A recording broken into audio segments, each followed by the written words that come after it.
Yang jelas dia sudah damai dengan dirinya sendiri. Sudah damai dengan dirinya sendiri dikarenakan yang dilakukan tuh menggunakan sifat dan sikapnya dia tuh sendiri. Seperti contoh sifat pertama atau iman yang pertama atau sifat dan sikapnya Wahyu Pancagaib yang pertama yaitu yang disebut mutmainah ya.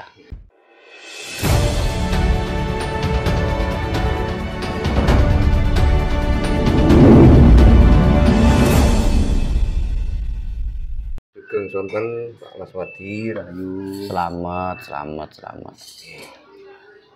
Oke, niki Pak kangge ngawali nggih obrolan sore. Nggih. Pada hari ini saya pengen sedikit minta keterangan bahwa orang atau manusia yang kita tahu pada saat ini bingung mencari hidup yang sejati itu seperti apa.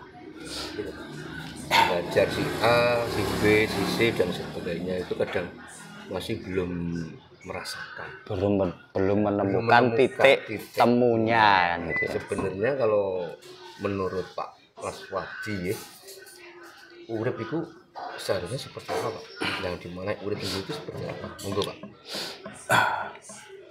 Jadi diawali dari ini ya, tentang keresahan ya, keresahan para manusia atau para pengkaji.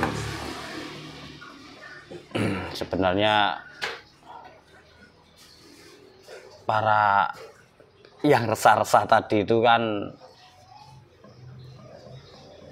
mencari titik yang dimana titik temunya hakikatnya berspiritual atau bertuhan ya. Jadi puncaknya kan sebenarnya dia sedang mencari Tuhan atau ingin bertemu dengan Tuhan. Kata lainnya adalah menemukan jati dirinya masing-masing. Namun ya dikarenakan belum tahu atau belum waktunya ditemukan gitu. Lalu ketika pertanyaan yang tentang urip itu kan, jadi urip itu yang jumeneng atau yang sedang menggerakkan ini ya.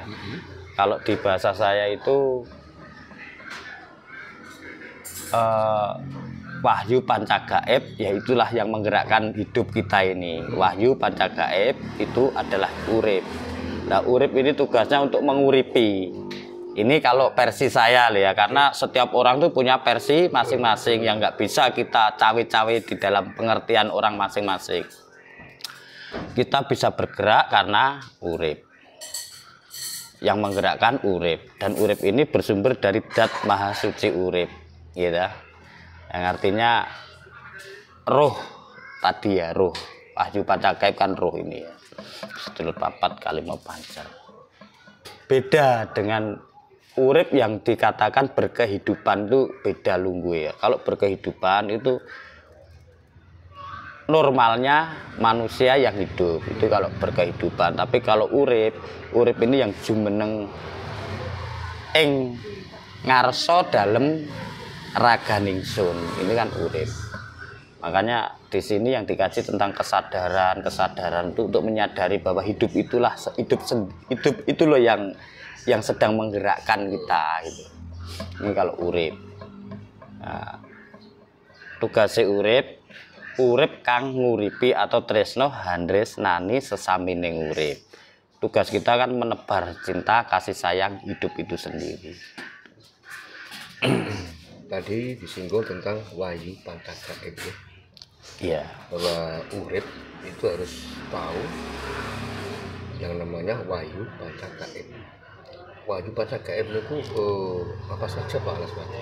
Panca kan 5 gitu. Wahyu itu pemberian, yang artinya ruh pemberian ya. Wahyu itu pemberian, panca itu 5, goib itu ruh. Jadi Wahyu Pancagaib itu 5 ruh yang diberikan secara langsung dari Dat Maha Suci hidup kepada setiap raganya manusia. Itu semua manusia itu memiliki Wahyu Pancagaib. Namun terkadang dikarenakan terdogma oleh keyakinan sehingga wahyu panca gaibnya sendiri ini nggak diakui. Nah ini loh yang nggak disinkronkan kepada manusia ini, sehingga wahyu panca gaibnya sendiri ini dianggap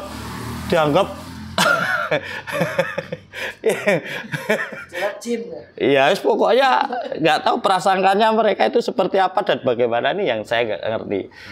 Begitu dibilang itu loh, wahyu panca gaib itu harus diakui, harus dihidupkan, harus dimanunggalkan. Ini asumsinya pasti dibilang ini sesat dan ini bla bla bla.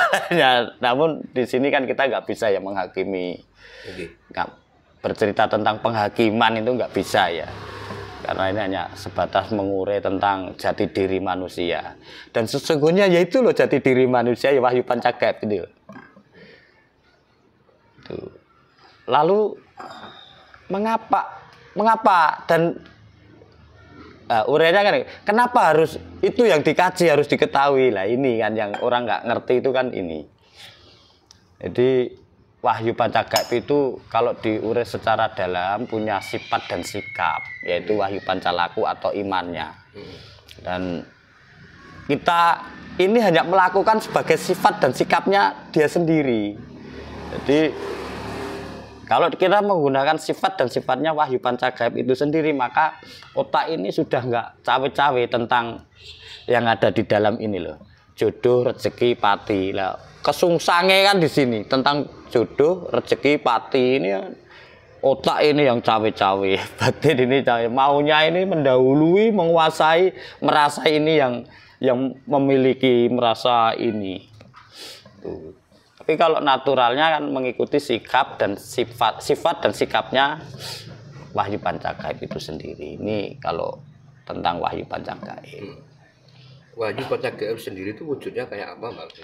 Kalau Jawa diuraikan sebagai sedulur papat kalimo pancer, atau bahasa lain kalau di agama yang saya dengar itu malaikat malaikat papat ya, malaikat papat Nur Muhammad plus Nur Muhammadnya itu. Tapi saya kan tentang agama saya nggak pernah mengkaji tentang agama, jadi saya nggak tahu. Kalau ditanya tentang agama saya nggak tahu. Tapi kalau di jalur katakan jalur Jawa lah ya, atau kawruh urip, mungkin sedikit bisa bercerita, bukan menjelaskan tapi bercerita tentang yang saya alami, yang saya kaji. Tuh. Ketika seseorang sudah tahu dan merawat wahyu panca gaib, manfaat apa yang didapat, Pak? Yang jelas dia sudah damai dengan dirinya sendiri. Sudah damai dengan dirinya sendiri dikarenakan yang dilakukan tuh menggunakan sifat dan sikapnya dia tuh sendiri. Seperti contoh, sifat pertama atau iman yang pertama atau sifat dan sikapnya wahyu panca gaib yang pertama yaitu yang disebut mutmainah ya. Mutmainah punya sikap manembahing kaula Gusti, pasrah kepada Gusti. Dan iman yang kedua yaitu manunggaling kaula Gusti, menerima keputusan Gusti. Terus iman yang ketiga leburing kaula Gusti, mempersilahkan kuasa Gusti.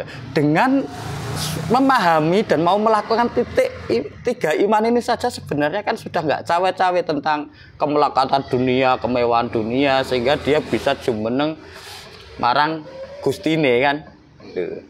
Lalu keiman keempat kan sampurnane kaula Gusti, merasakan atau merasakan wujud kenyataan Gusti ya seperti ini. Wujud alam semesta ini kan nyatanya dari Gusti lah, simpelnya kan gitu ya. Wujud kenyataan Gusti kan seperti ya sekarang ini kan wujud kenyataan Gusti kula jenengan. Tanpa ada Gusti kan nggak bisa jadi gini. Ini kalau versi saya loh ya. Terus yang kelima kan pada titik hakikatnya manusia itu kan yang digali tentang sampurnane pati lan urip. Sampurnane pati yaitu sampurnane pati kembali kepada asal usule sangkan paraning dumadi, gitu. dari, kalau orang awam bilang dari Allah kembali ke Allah kan gitu ya. Terus sebagai sifatnya itu kan menebar cinta kasih sayang hidup, atau kalau bahasa Jawanya itu andum tresno welas asihing Gusti, atau tresno handresnani sesamining urip. Itu kalau lima-limanya ini aktif, yang di dalamnya selalu ada Gusti, bahwa Gusti itu wujudnya cinta kasih sayang. Lalu apa yang harus dicari lagi selain menjadi cinta kasih sayang itu sendiri, menjadi pelaku cinta kasih sayang itu sendiri, kan gitu ya kalau versi saya. Jadi kalau kesadaran diri ini sudah aktif ini, apapun yang dilakukan pasti tinggal terima kasih tok kan, tinggal matur suwun, dikasih enak matur suwun, dikasih nggak enak matur suwun. Karena dualisme itu kan nggak bisa kita hindari ya, nggak bisa dipisahkan. Apalagi kita mencari yang baik, mengkaji, mencari kebaikan, nggak bisa. Karena bagaimana bisa wong dualisme ini sudah menjadi kodrat dan iradatnya ya. Ini kalau versi saya, nggak tahu kalau versi yang lain atau panjenengan.